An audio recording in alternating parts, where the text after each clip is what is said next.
Hi everybody. Some years back I worked at an English school, Aikawa, down the road there, and I had a chance in my wanderings around this neighborhood to learn about this little shrine right here, this little Shinto shrine.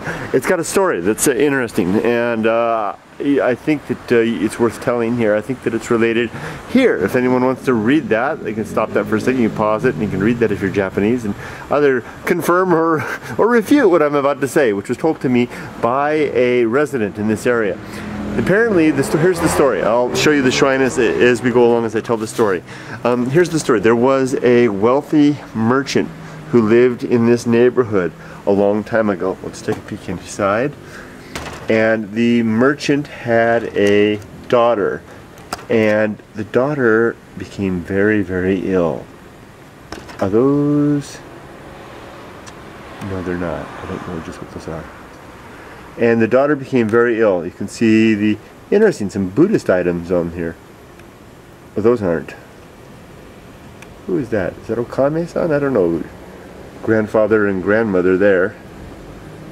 And a big temple bell over here. That's like a Buddhist item. So is this a shrine or a temple?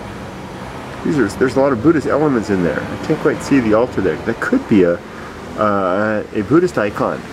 Having a little hard time. I don't know. Yeah. It is definitely a shrine. It's got the torii. I'm a little confused. But anyway, the merchant had a daughter. The daughter was sick. The daughter had a maid who took care of her. That's an interesting statue right there. Look at that head. Looks like it's been replaced. And the daughter was sick and had a maid that took care of her.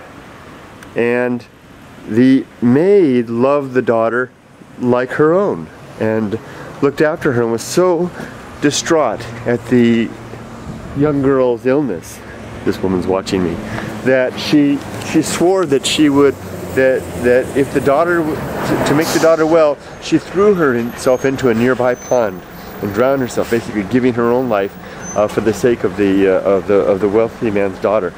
And apparently the daughter then got well, as these stories tend to go. Here's the torii, nice wooden torii. You don't see those too much anymore. A lot of them are concrete now.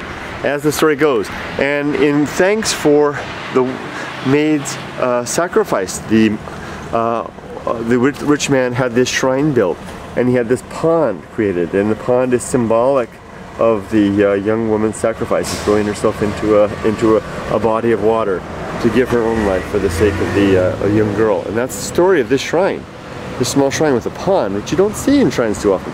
Small pond in front of the shrine. And it's a curious place because it seems to have some Buddhist elements as well.